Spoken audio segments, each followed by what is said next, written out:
talking about the spot we are standing in right now.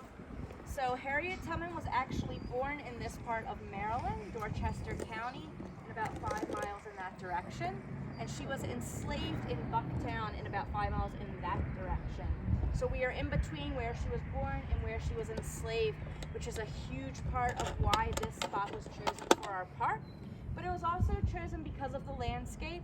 We're surrounded by Blackwater National Wildlife Refuge, which means the land has been preserved to look the way it did when Harriet Tubman was alive. And we know that Harriet Tubman used the landscape to guide her way north, so that's very important. And we like to think that if she were alive today and we dropped her in this spot, she would recognize it and still be able to help us travel north. We're kind of piggybacking off of where she was enslaved in Bucktown. She was enslaved on the Brodus farm. It is still there today, but it's not a working farm or anything. There is a pull-off and interpretation panels that are very interesting to read, and it's just a powerful sight. She was there until she was about 28 years old when she finally escaped, but then she did come back several times because Harriet Tubman was an incredibly selfless person. She wanted her freedom, of course, but she cared so much about her family and her friends and other people that were deserving of that freedom to have the same rights that she did. It's just something to really keep in mind when you're in our visitor center, because she went through a lot to come back so many times. When she was about 13 years old and in Bucktown, she was hit in the head with a 2-pound weight. It cracked her skull. If that would have happened today, she would have been diagnosed with a traumatic brain injury. Obviously, that wasn't the case back then, but it impacted her for the rest of her life. She suffered from seizures and narcolepsy, so she could fall asleep at any given moment. And again, another thing to really keep in mind while you're here, because like I said, she made all of these trips. And I don't know about you, but I don't think I could travel from here to Canada, or Philadelphia for that matter, let alone when I could have a seizure at any moment or fall asleep at any moment. But she cared so deeply for people that she was willing to do this. So the whole visitor center is built on a south to north progression, which means when you go inside, you're starting in the south and you're traveling north. So it's going to seem very dark and enclosed when you go in, and that's to represent slavery and oppression in the south. And as you travel through, you're heading north. It's going to become wider and more open and brighter. And kind of talking about that, since we're all facing this way, we know what direction we are facing. It's north. So again, just very important to keep in mind. When you go inside, we also have a bust of Harriet in the lobby. It is life-size. She is also facing north. Does anybody know how tall she was? She was very short. She was only 5 feet tall. So probably shorter than most of us. I absolutely recommend that you go up to the bust, compare yourself to Harriet. We just ask that you don't touch her face, but you can see the knot in her head from where she was hit with the weight, and you can also touch her back. You can feel some lacerations from punishments that she received when she was still enslaved. Other than that, we have a film that is very good. I would definitely recommend starting there if you can. It just started, but it will restart around 11:30. In the meantime, we have our restrooms on the right as well as our gift shop. And if you don't want to start there, that's fine. You can head on through our exhibits. We do also have a short walking trail. It's only about a half a mile, but it's a really beautiful day. And there's some interpretation panels on that as well. I will be at the front desk with my coworker, Ranger Mary, if you have any questions, so feel free to let us know.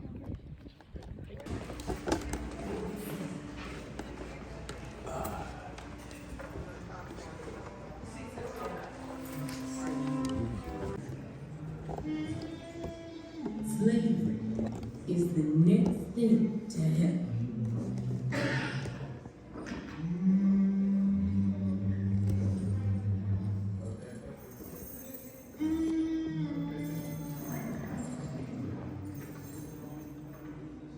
Harriet Tubman was enslaved from the day she was born on a plantation in an area called Peter's Neck on the eastern shore of Maryland.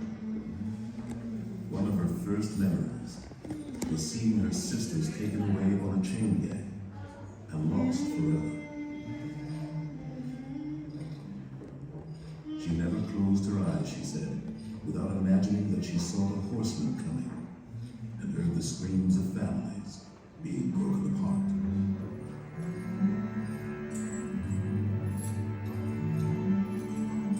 Every time I saw a white man, I was afraid of being carried away.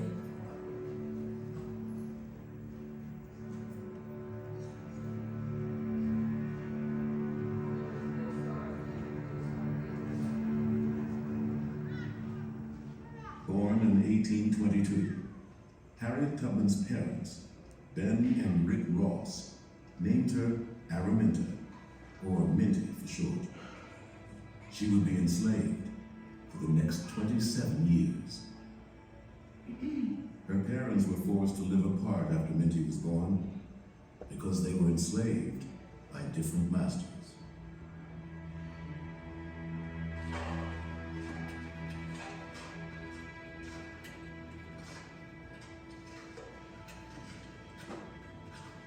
Minty Ross spent her childhood around Bucktown, enslaved by a farmer named Edward Brodus. He often hired out his enslaved people to other farmers for extra cash. For Minty, this began when she was just 6 years old. Her temporary master took her away from her mother, neglected her, beat her till they broke her ribs, and whipped her without mercy. Years later, you could still see scars where the whips had cut her flesh. I used to sleep on the floor in front of the fireplace, and there I'd lie and cry and cry. Minty was strong and iron-willed. One day at the Bucktown store, an overseer ordered her to stop an enslaved young man from escaping. She refused. The overseer threw an iron weight. It accidentally hit her instead. That weight struck me in the head and broke my skull. They carried me to the house all bleeding and fainting. But I went to work again, and I worked with the blood and sweat rolling down my face. It nearly killed her. For the rest of her life, she suffered not only from painful headaches, but epileptic seizures. The epilepsy created auras, visions and voices in her head. Her deep faith explained it. These were messages from God. Suddenly, I heard such music as filled all the air. Her first act of defiance had changed her physically, mentally, and spiritually forever. In 1844, the 22-year-old Minty married John Tubman. She took his name and began calling herself Harriet to honor her mother. John was free, like half the African Americans in Dorchester County at the time. But his freedom could not be shared by his wife. She was still enslaved, and she knew any children they had would also belong to her master.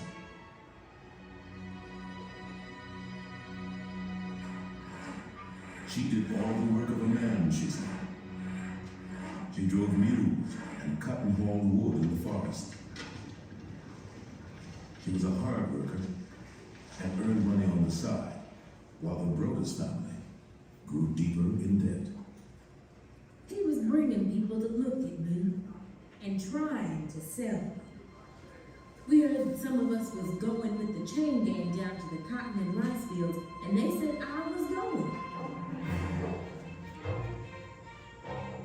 But Harriet Tubman refused to be sold. One night in the fall of 1849, she stole away from a plantation at Poplar Neck in Caroline County.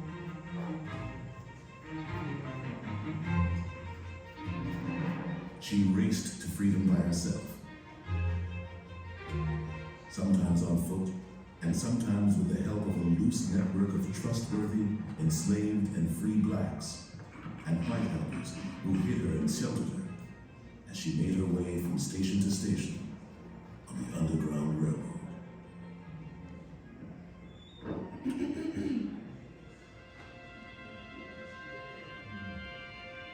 Finally, she crossed the border to Pennsylvania, where slavery was illegal. She was free. When I found I had crossed that line, I looked at my hands to see if I was the same person. There was such a glory over everything. The sun came like gold through the trees and over the fields. And I felt like I was in heaven.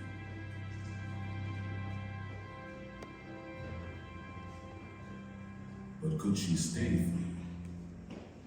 Bounty hunters scoured the north, hunting runaway slaves.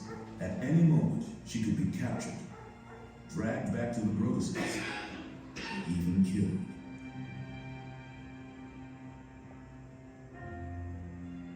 I was a stranger in a strange land.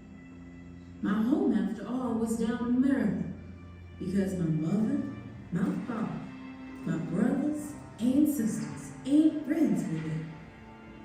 But I was free, and they should be free. She could run to Canada and be safe, but she would not. Not yet. Over the next 11 years, Harriet Tubman risked her life again and again, returning to the Eastern Shore 13 times to free her beloved family and friends. She carried a pistol and demanded complete commitment to escape. Often, there were slave catchers and bloodhounds in hot pursuit.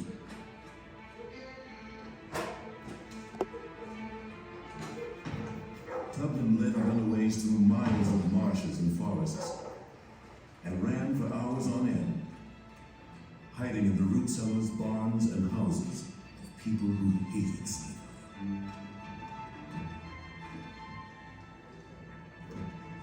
She disguised herself as an elderly woman or as a man, hidden in plain sight. Fear and desperation were constant companions. Tubman directly rescued about 70 people and gave detailed instructions to many more, leading them to freedom. God was always near. He gave me my strength, and he set the North Star in the heavens. He meant for me to be free. By the late 1850s, reports of her deeds began circulating. The Moses of her people, they called her. Short and plainly dressed, Tubman described her life in slavery and her dangerous rescue missions during lectures in the North. Her stories shocked and deeply moved her audiences. I had reasoned this out in my mind.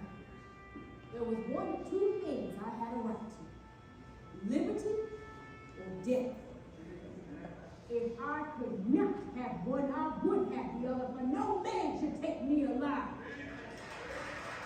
Harriet Tubman is becoming a legend.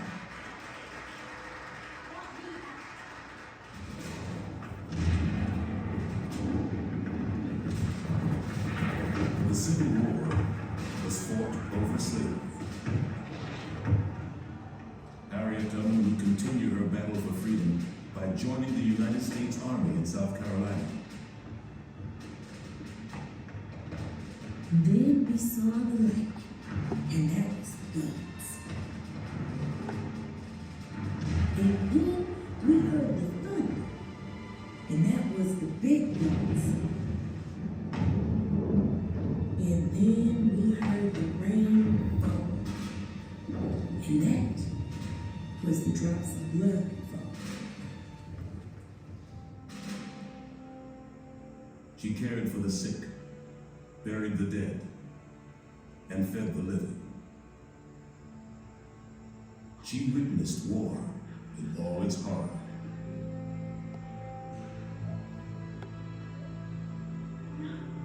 But the nurse was also a Union scout and spy.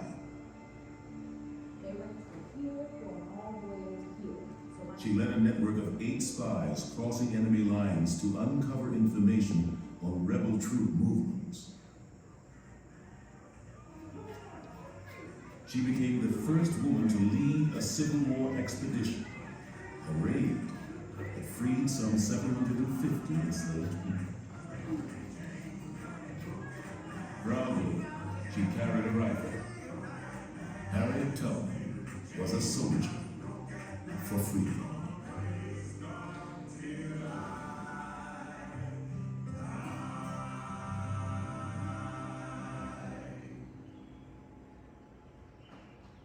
In her later years, Tubman struggled to make ends meet. She had a small farm in Auburn, New York, raising crops and chickens, selling eggs, making bricks. Any money she had, she tended to give away. John Tubman died in Maryland. She married Nelson Davis, a young veteran, and they adopted a little girl named Gertie. She remained a passionate activist. For decades, she spoke at women's suffrage meetings. In November 1896, Susan B. Anthony led Tubman to the podium at a women's rights convention in Rochester, New York. She was introduced to thunderous applause.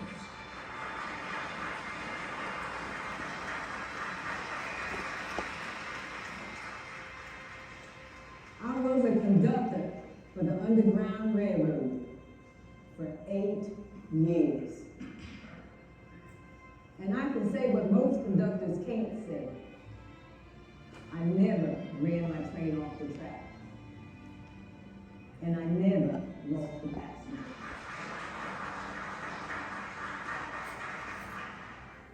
Tell the women to stand together, for God will never forsake us. She died in 1930, over 90 years old. Her struggle for equality, freedom, and justice continues. Myths and exaggerations were already growing about Harriet Tubman. At the same time, some of her deeds were forgotten. But the truth is enough.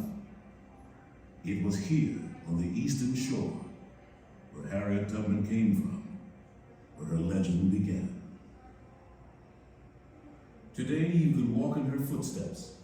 The Harriet Tubman Underground Railroad Byway retraces the courageous exploits of this small, unassuming, and brilliant woman. A woman who survived enslavement, freed herself, then became an Underground Railroad leader, abolitionist, wartime nurse, spy, soldier, farmer, a businesswoman, and fighter for women's rights. This is where she lived, where she suffered, and where she accomplished great things. We can still travel through history with Harriet Tubman, moving always toward freedom.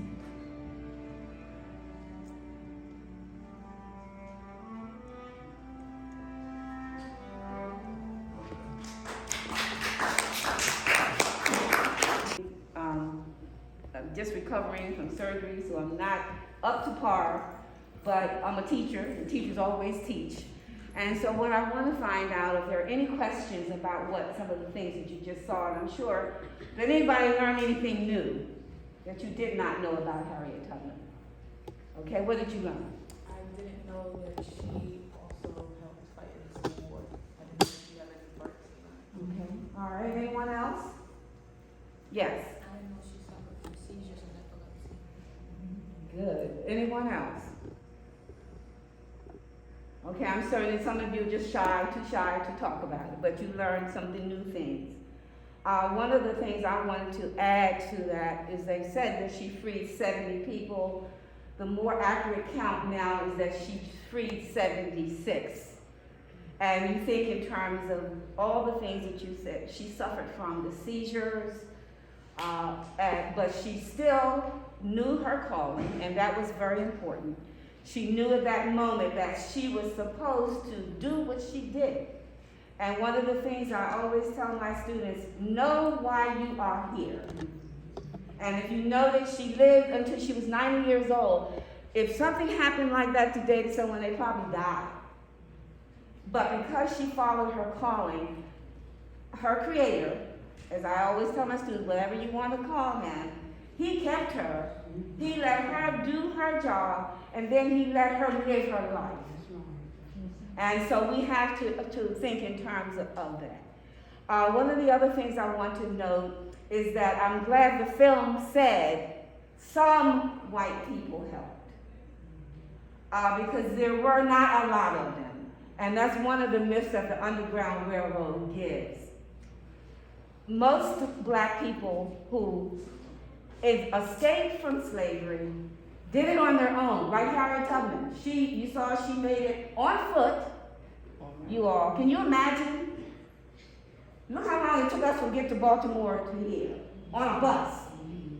She went on foot to get to Pennsylvania for freedom. And you think in terms of all that she did, and still nowadays some of us can't do all that we had. She had nothing. And she took that nothing and made something. And so we have to think in terms of that. But there were white people, I'm sure, who wanted to help. But at this time, you had laws. You saw they talked about the slave catchers. You can make money. So you were poor white people, because that's what a lot of people at that time were poor white people. Not everybody owned plantations. And I always talk about not enslavers, but the plantation owners. And so if they wanted to help, they could not because they were afraid, as Dr. Lindsay said. They would protect their families. If they did, they were doing something illegal. They could be arrested. They could be captured. And so you know that most enslaved people escaped to freedom on their own. And that's something that we have to know. And Harriet Tubman, one last thing I'm going to say, is she said she carried her pistol, that little woman, she carried her pistol. And she would tell you commit yourself to freedom. She said she could have freed more if people knew that they were enslaved. If we knew we were enslaved now, we would be doing a whole lot better than what we're doing. So we got to, woke up this morning with my mind stayed on what? Freedom. And we're going to carry that because we continue to fight the battle for freedom when you look like people like us. Okay. All right, I just want to know your thoughts on the video about Harriet Tubman that we just watched. So when I first learned about Harriet Tubman is that she got thrown like a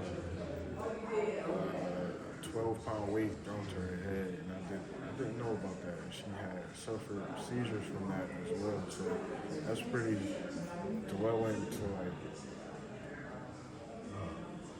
go from miles and miles away and have to suffer from seizures. I wouldn't want to go through that. I ain't gonna lie. So she's a strong woman. And what do you think about the impact of that whole timeline to that? The whole impact, I think it makes us stronger as a whole unit, as a whole black community, that we can come together and work. And not only that, the black woman is powerful enough to lead us as black men as well. So not only just black men can lead, black women can lead as well. So I just want your thoughts on the Harriet Tubman video we just watched. I enjoyed the video, and I appreciate the fact that it was more historically accurate than the Hollywood film on Harriet. There were some things, however, that I thought that should have been stressed and developed. I'm going to look at the person who wrote the film, to see who he was, so that I can see what kind of research that he did to get the film, to pull the film together. But I think he included so many things that people did not know. And I was very appreciative of the fact that he made her that large woman in history even larger than what she was. And I appreciate that very much. And what do you think about the impact of her actions till this day? Today, I think to me, what I got from her impact was that she instilled, hopefully, in us today that we still have to fight for freedom.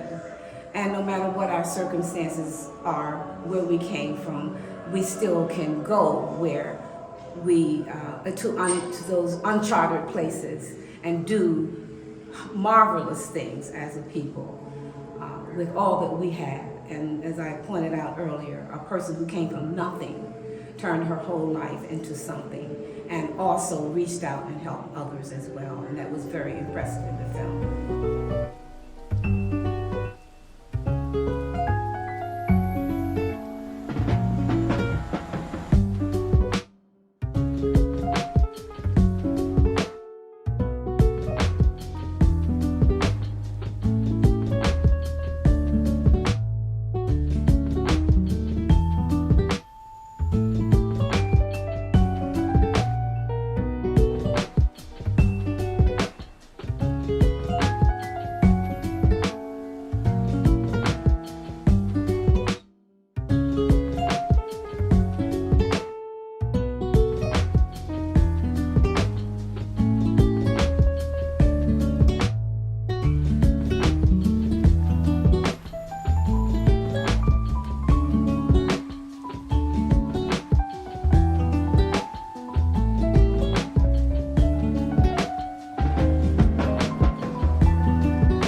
I just want to start by saying, did you go to our past trip to the last museum?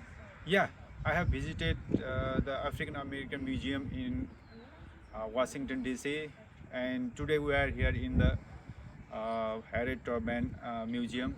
I really appreciate for organizing this kind of trip. I'm the international students, and we got the chance to understand how was the life in United States long time back, and how the foreign freedom fighters they contributed for the desegregation. So I'm very happy and I'm very glad and I am very thankful for the Morgan for organizing this sort of trips. And I also recommend to organize this kind of trip to other places as well. So especially focusing on the international students, they could easily acclimatize and they could easily, the fit or they adjust into the new in the culture and new lifestyle. So I got a real experience of understanding how was the life in the United States long time back. So it's still the residue of the those circumstances we can even observe in today's modern days as well. I'm very happy. So what's your big takeaway from the past trip and this trip so far? Oh yeah, it's the people, and the culture and the lifestyle, and how the people and how the thinking and how the attitude has been changing. The courage or the freedom for fighters and how they contributed for building the America. So the modern America is the long time. The dedication and hard work of the African American the people in the United States. So it's really wonderful and really the good visit for me. All right, I just want to start off by asking, have you been with this group before in a past trip? So this is my second time with this group. I visited the African American History Museum in DC with this group. It was a great time, a great experience. Met a lot of new people. I got to learn a lot of new things. So I would definitely recommend coming on these trips and getting to meet people and learn a lot of new stuff. And what's your big takeaway from that past event and this event so far? My biggest takeaway from these two events would be the idea of community. I feel like if we all can try to get majority of us on one accord, then we'll be able to identify the problems, identify solutions, and then put those two together to achieve a common goal. And why is it important for African Americans to still learn their history to this day? I think it's very important for African Americans to learn their history to this day because we are attached to things which we are emotionally attached. So if we learn our history and we develop feelings about the mistreatment that we have faced in the past, we will do things to try to stop that from happening in the future. All right, thank you.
bathrooms back here. We're going to knock down a lot of these parking spaces, and they're going to put in a replica of.